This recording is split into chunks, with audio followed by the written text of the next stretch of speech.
Hello, everyone. Greetings. You are listening to Light Up Vichwa podcast, a weekly podcast on conscious living and parenting. Last week, I was talking about parental alienation. I hope you have heard this episode. If you haven't, please you can go and visit because this is the next episode regarding the same topic. And I would like, if you will listen to this, you can go back and listen to what I covered, which was the definition of parental alienation, how it is perceived in our society, whether it's in the West or in other countries. I haven't given the statistics and the quantitative data about it. If you require that, you can contact me and I can give you the links and you can find out about it. But the issue was that it is not yet recognized officially in the manual, which is called the Diagnostic and Statistical Manual of Mental Disorders, which doesn't mean that if it is not there, that this doesn't exist.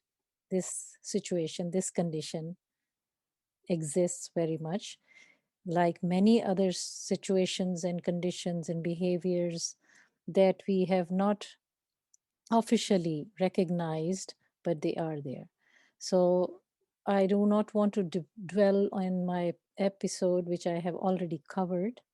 But I do want to mention that if you want to know the beginning of this discussion, not a discussion actually, that I am talking about it from the research, finding the articles and books and witnessing myself, watching some parents doing it. Um, that's where my this topic is coming from.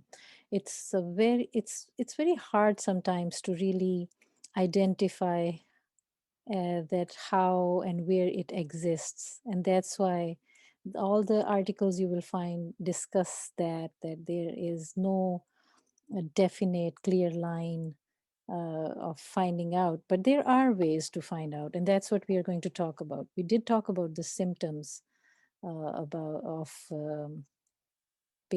parental alienation. So this week I'm talking about what are the signs. So this is also from the article that I have shared in my show notes, and I will be sharing in this week's show notes as well. But the main thing is that the awareness that I want to bring to this topic, and I want that this is not in isolation, like parental alienation, it just happens suddenly. It is part of our personality, how we think, how we feel, what have we become when we are adults. And if we don't stop and us ourselves, and if we don't work on ourselves, our characters, our thinking, mindset, our our habits, then we pass these habits to our children, and they are going to go out in the world. And what do you think? What are they going to do? They are going to repeat the cycle, and that is what happens. That's why upbringing, parenting is so important. That's why I am uh, speaking about it. My podcast is about conscious living and conscious parenting because I learned over the years, I observed over the years. I was a child once also. So I know as much as I know that this situation exists. Thank God I personally didn't go through it with my parents, but that does not mean that I cannot talk about it because um, I have witnessed it in many situations which are in my family, very close to me. And I keep witnessing that it is happening. Then, when I researched, I found there is enough data to talk about. And it's not that it's something that we cannot change. So I will come back to conscious living, that how are we living, how are we thinking, how much we give in to our urges. And this is part of it, because if you do not pay attention to yourself, if you do not see what's good and what's not, then we are going to do such blunders. We are going to train our kids to become uh, bad and not very good human beings.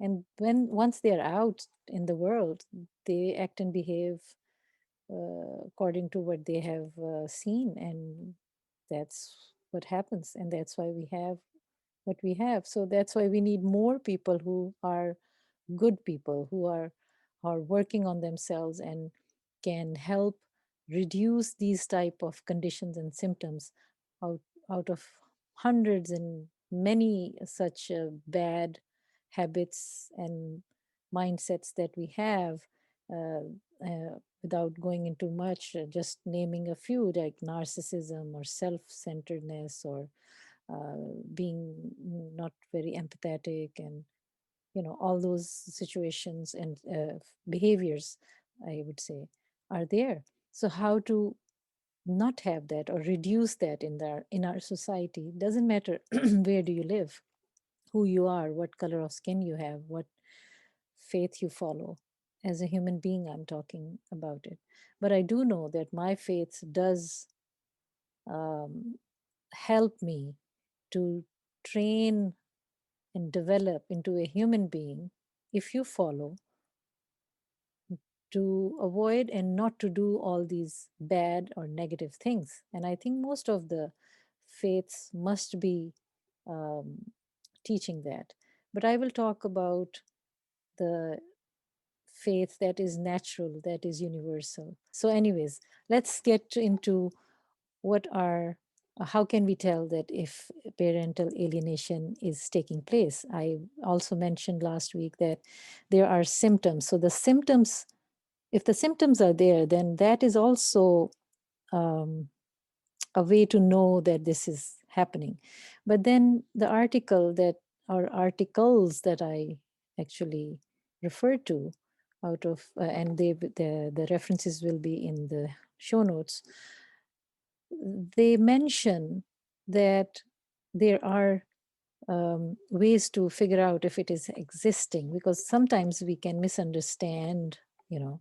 So that's where I would say that's why it is very confusing and difficult to sometimes pinpoint, because every individual is different, and how they are alienating the other parent is their own art, I guess. So let's begin with an alienator who is doing this negative uh, training of the child, is unnecessarily telling the child about the parent, the other parent, bad details, unnecessary details, to create negativity in the child by telling unnecessary details. Then the alienator might be preventing the child from talking to the other parent, because they don't want the child to get closer to the parent who is a good parent, I guess, because this parent, whoever he or she is doing the alienation. So we will call the parent alienator, as the article also calls that. An alienator may um, insist the child to keep his personal items and all the things that he or she has in the alienator's house, and not let him or her take his things to his other parent. And this happens in separations also, before even if you are divorced. That's what I witnessed sometime recently, that this was happening. Even there was divorce hasn't taken place, this, but the couple is separated, and one of the parents is doing that they are not allowing the child to take their things, they are not allowing the child to take many other things, their personal ID, or things of the other spouse. So that shows, or these are also signs that one of the parent is being the alienator. Let's say you are supposed to, the alienator can also, um, you know, let's, oh God, I hope nobody, I hope this this reduces, this doesn't happen too much, because this shows what type of person that alienator is. um, the alienator may be keeping the medical records of the child and his child's friends information, and all the related things that the child would want, so that they can keep the child and make them uncomfortable in a way to not go to the other parent. And this can happen during the custodies, and this can happen after the child visits one of the parents. So this can never stop if the parents don't stop. And you know what? Everybody loses in this. None of the parents, whoever is thinking that I am getting my way, ultimately is harming the child, the relationship as a human being with the other parent.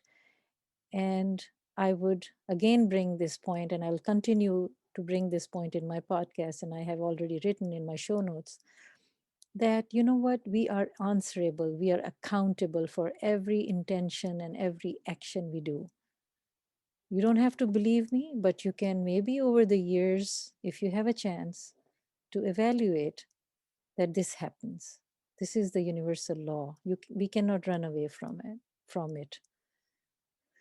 So that's where I get comfort, that we are all accountable. So we better, fix our behaviors, pay attention to ourselves and what we are doing and how we are hurting ourselves and others.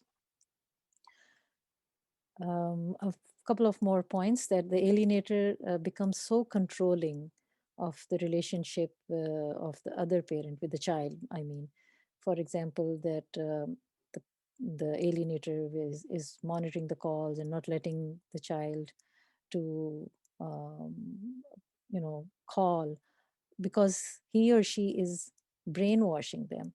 If it is a normal relationship, then they won't be doing that, and they won't be worried about stopping from calling.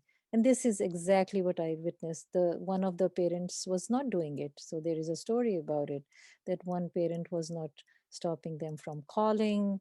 They were not brainwashing them. They were letting them go anytime the other parent wanted to pick the kids up. And this is before the custody or divorce. And this parent is, trying to be amicable and civil and not doing anything negative, so that, because this parent knows that it will affect negatively to the child, and they don't want to create negativity for the other parent.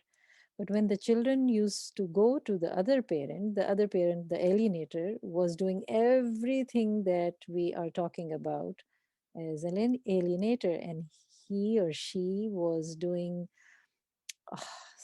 some really despicable things. And once they will be divorced, I am sure that person will continue to do that, which is another sad part. Hopefully, I hope they can get some sense that it is harmful for them, the kids, and everyone in the process. We might not be able to cover everything today. So I will continue this next week as well. So does it make a difference who does it? Because in past it used to be like, oh, the women are maybe alienating the child more, or it was being blamed on one gender or the other.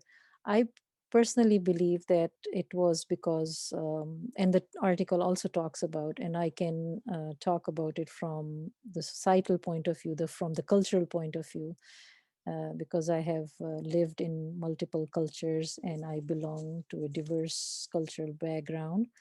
I can tell that yes, it can happen in those cultures which are depending on how their laws are. And this again doesn't have to do anything with the faith as such, because the man-made laws are creating all these issues. And so let's say that they are, um, mother or father today can be equally alienator. As a human being, you have to be beyond this, but it doesn't matter which gender you are. So article also mentions that. that you don't have to be a male or a female to do this damage. Due to long-standing societal norms, that then we can think about that the gaps or wage gaps might have encouraged the dad, have more resources, and that happens in our societies today. And they can alienate the mom because she might be financially weak or legally unable to pay the fees and all. So then in that case, the father or the dad gets more power in the situation. And then there are other situations where they say that, oh, the moms usually get the custody, and because they by default are getting the kids, the children, they might be alienating the dad. But I personally feel it depends on the person again. You can, usually women or mothers get the children, but they don't necessarily brainwash or alienate them against the dad, just like the person I mentioned earlier was doing it. She or he wasn't really alienating the other parent. So I guess it depends on what type of human being you are at the end of the day. So I think we are out of time. I don't want to take too much of your time. I know people are very busy and don't want to spend more than 10 to 15 minutes. But I think at the end of the day, these are the things that matter for us to become a better person and to create a better world around us. And why I say that, because today when you see the chaos, it is because of the people who are not well developed in their hearts and minds, and they are not thinking of the good of others and themselves, because creating chaos doesn't serve anybody. It might temporarily make you feel good that you have been dominating that situation, but ultimately, you are accountable. So, if we keep ourselves accountable, then we might not do many things that doesn't serve ourselves or our surrounding, our environment, and this world in any form or shape. So I think the message is to try to be good human beings, and especially to kids. They are uh, beautiful beings who are younger than us, and we think that we know everything, and we have to respect our children in every situation. And even whether you get divorced or separated, I think we have to respect children and not use them in any form or shape to get back at other people or our spouses or our in-laws or the families. I think this is one of the worst things we can do to one another and our own children. And that's where it shows that we are so self-centered that we are not thinking about anything else other than us. So I hope this has been helpful. Please let me know. There will be a discussion taking place on Facebook page. If you're interested, please go to the Light Up Ichwa groups if you are part of that group. And if you are not, let me know if you want to be. There is a limit to the group, so I will add you. And there will be other discussions coming up. If you are interested, please let me know, and I will have them sooner than later. Stay well, stay happy, do good, spread positivity, take care of your health, yourselves, and I hope to see you next week, connect with you next week, and keep listening to Light Up Vichwa. And please do subscribe, share with your friends and family, and let me know what you think of this podcast or any other that you have watched or listened to. Take care. Thank you.